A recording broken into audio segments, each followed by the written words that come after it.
पैठणपासून 15 kilometre आणि नगरपासून 75 kilometre असणारं हे घोटण अतिशय पुरातन काळातलं बांधकाम आहे. या ठिकाणी महादेवाचं मंदिर आहे.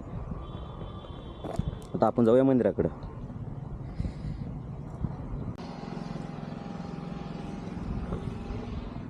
मंदिरात प्रवेश केल्यावर चारही बाजूला असे वाड्याचे अवशेष आढळतात.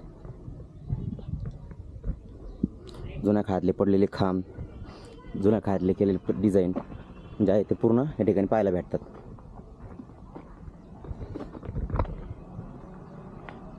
अशा छोट्या छोट्या भरपूर दगड पाहण्यासाठी भेटतात या ठिकाणी. याचं जतन केलेलं नाही आहे.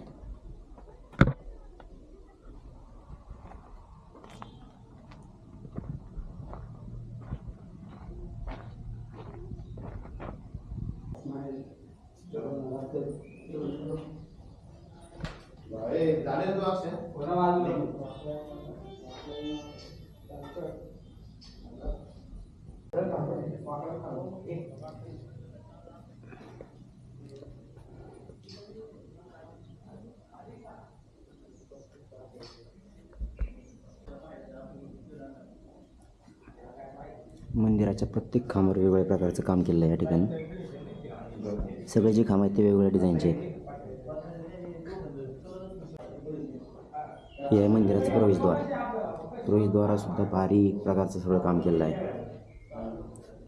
जे आजकालच्या जमान्यात आपल्याला ग्राइंडर वगैरे करून सुद्धा करता येणार आहे ते काम नक्षीकाम छन्नी हातोडीने केलेलं आहे.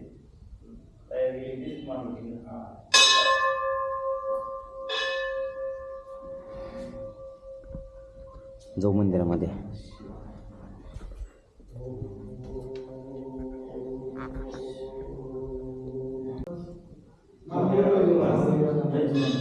मंदिराच्या आतमध्ये 6 खांब आढळतात, पाहायला भेटतात. प्रत्येक खांबावर वेगवेगळ्या प्रकारचे डिझाईन आहे आणि मंदिरात महादेवाच्या पिंडीकडे जाण्यासाठी खाली उतरून जावं लागतं.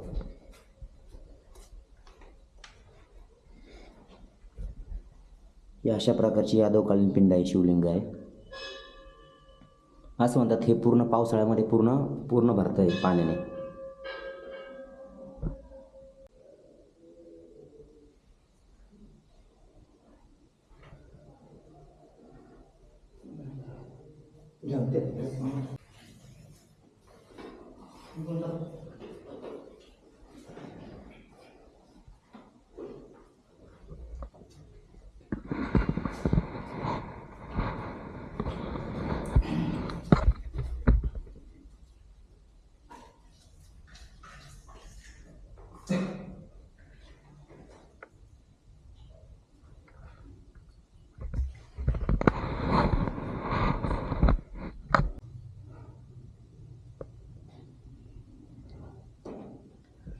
आतल्या बाजून देवीची एक प्रतिमा पाहायला भेटते.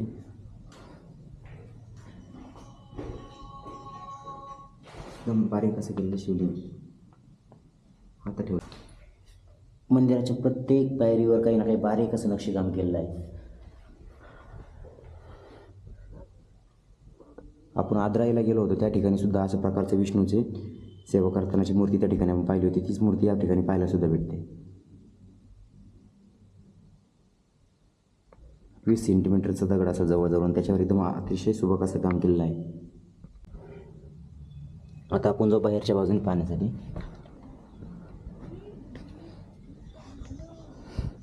बाहेरच्या बाजूने पण मंदिर खूप पाहण्यासारखं आहे. आता स्थानिक माहितीकारांच्या नुसार हे मंदिर आदिलशहाच्या काळात त्यांनी पाडण्याचा प्रयत्न केला आणि त्यांनी भरपूर मंदिराचे नुकसान केलेलं आहे. हा मंदिराचा परिसर हा पूर्ण वाडा होता, अखंड वाडा, त्याचं नुकसान करण्यात आलं आहे, सगळं पाडण्यात आलं आहे.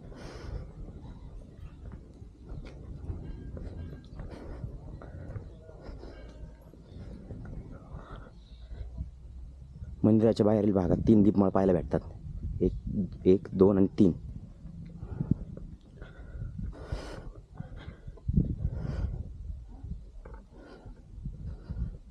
ऐतिहासिक स्मारकाची माहिती देण्यासाठी जे बोर्ड लावले ते बोर्ड या बाजूला पडलेले आहेत. त्या बोर्डाचा काहीच उपयोग केलेला नाही.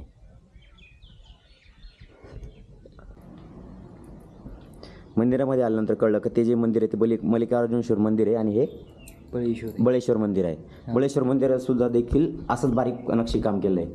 मंदिरामध्ये प्रवेश आता बंद केला आहे. पण आपल्याला या ठिकाणी एक मित्र भेटलाय, तो मंदिर आपल्याला काय नाव होतं तुझं? सांगा. मंदिराची काय माहिती तुला? हे मंदिर म्हणजे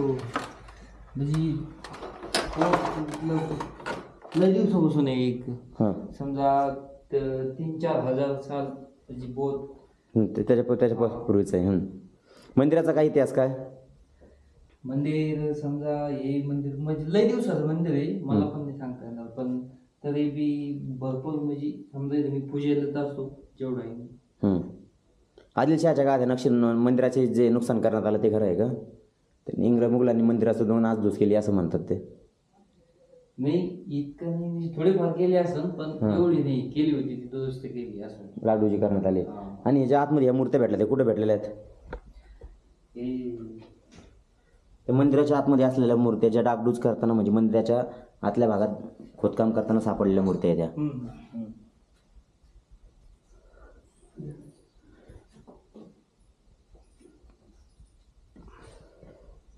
पूर्ण बांधकाम दगडी आहे. हे बांधकाम करताना कुठल्या प्रकारचं सिमेंट वगैरे वापरण्यात आलं नाही. फक्त चुना गूळ त्याच्या मिश्रणापासून बनवलेलं लाल मंदिर आहे. बळेश्वर, हे बळेश्वर मंदिराचे शिवलिंग.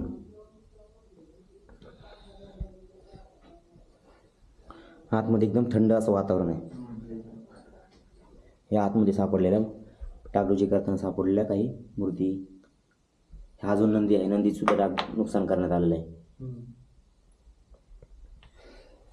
इतकी ती मुघलांची निवृत्ती होती.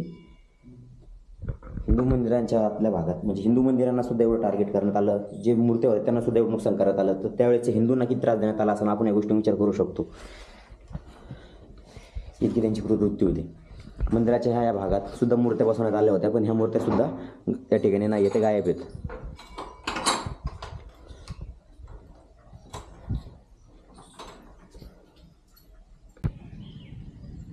हा मंदिराच्या बाहेरचा परिसर. हा पूर्ण अखंड वाडा होता असं म्हणतात पूर्ण. आणि आतमध्ये शिवलिंग होतं. या दीपमाळी.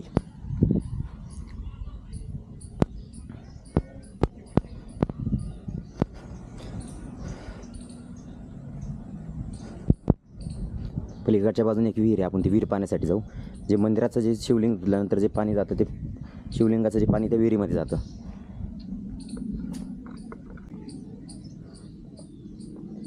या ठिकाणी खिडकी होती पण ती बंद करण्यात आली, त्याचं कारण काय ते माहीत नाही. ही आतमध्ये जी विहीर आहे, या विहिरीत पूर्ण पाणी जमा होतं शिवलिंग धुतल्यानंतरचं.